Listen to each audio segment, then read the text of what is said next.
Hello and welcome to Boardgame Ninja. My name is Ralph and today we'll be taking a look at the world of canned fish with Lata. You and your opponents are all running a facility that cans fish. You have to use the money and action points that are available to you to make the most production, close the best deals on the market and score the most points.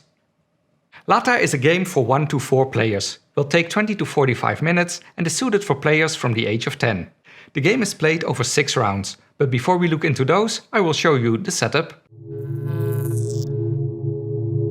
This is the setup for a 3-player game. Every player has their own factory board with a cardboard screen, 1 starting production card, 1 starting scoring card and 4 coins. Every factory has an action marker on the rightmost space of the action track. Finally, every player receives a random turn order token that you might need to determine turn order in the first round. In the middle of the table we find the production cards, grouped into sets, market cards and scoring cards, together with a general supply of coins and canned goods cubes. Depending on the number of players, you put a number of cards open on the table. Now we can start with the first round. The 6 rounds of Lata are all divided into 4 phases. Each round starts with determining the player order using a bidding system. This is phase A. As we saw in the setup, every player has 9 action points to use. In this first phase, you may spend those points in an attempt to become starting player. Put your little screen over the action track and place your marker as far to the left as you want. But watch out, you only have 9 points for the whole round, so every step you spend now cannot be used in the other phases. When all players have secretly made a bid, remove the screens to reveal the new turn order. The player who put their disc the furthest to the left will begin.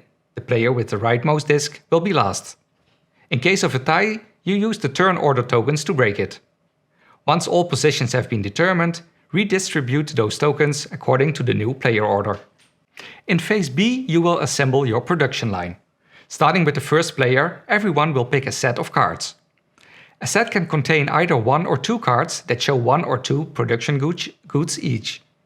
There's also some green production cards. These will provide a bonus during the game or score you points at the end. Once everyone has made their choice, the last set will be discarded and players can place their new cards next to their factory board. You can place a card on any of the 5 production slots, but beware that you have to pay money to access the 3 on the right. Cards cannot be removed once placed, but you are allowed to place a card on top of one from a previous round. Any cost for the slot will have to be paid again. As you can see from the arrows on the board, your factory will produce from the left to the right. This means it can be important where you will place your new production cards. How this works will become clear in phase C, production. This is the moment at which your factory starts running. You can start to process the goods that are shown on your production cards.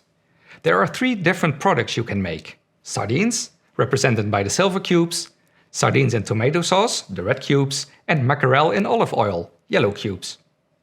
As mentioned earlier, production takes place from the left to the right, and you will look at your cards one by one to determine what you are going to produce. Every card that you will activate now will cost you 1 action point, even if it has 2 goods in it.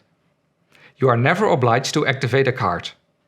The normal sardines are the easiest.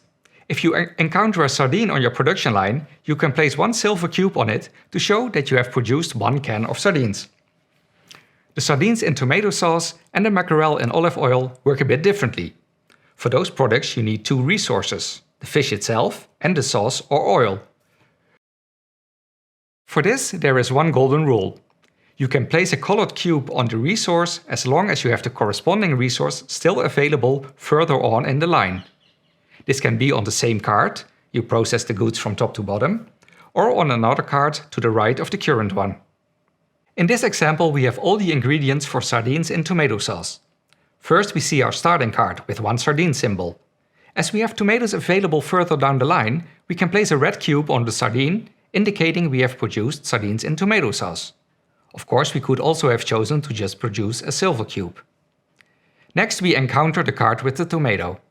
Since we have another sardine later on in the production line, we can also place a red cube on the tomato.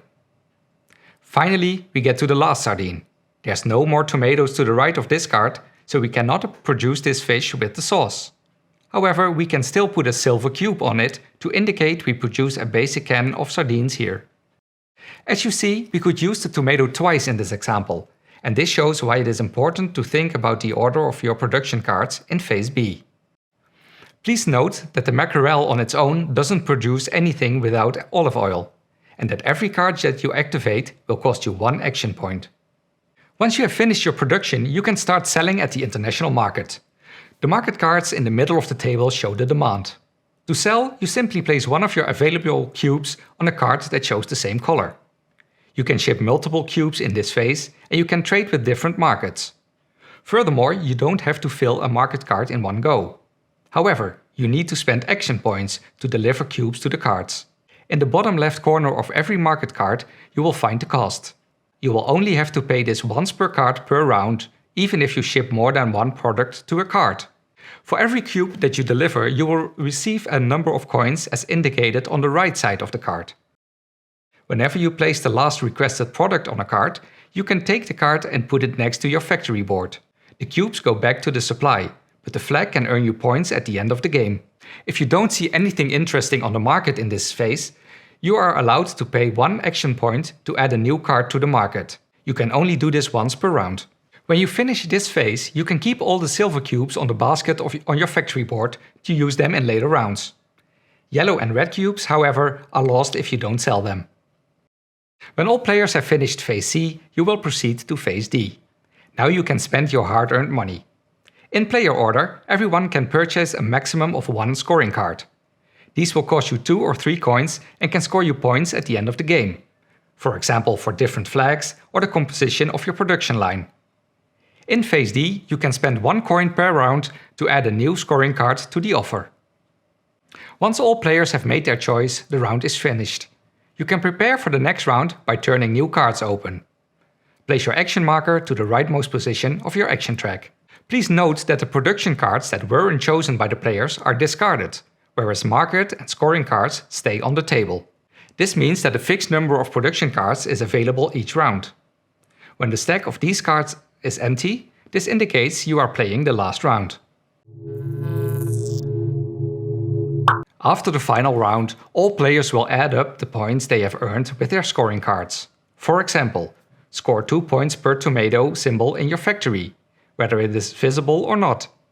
And this one gives you 2 points for every Portuguese or French flag on your market cards.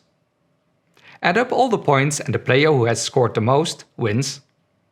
Lata is all about planning.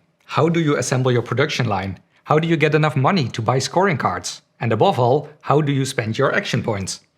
In the first round, your 9 points will probably be enough. But when you get more actions to take in phase C, you will have to be more careful in spending them. And how many do you dare to spend in phase A to become first player in order to prevent others from taking the best production, market and scoring cards? These are the rules for Lata. We hope you will enjoy the game and thank you for watching. See you next time!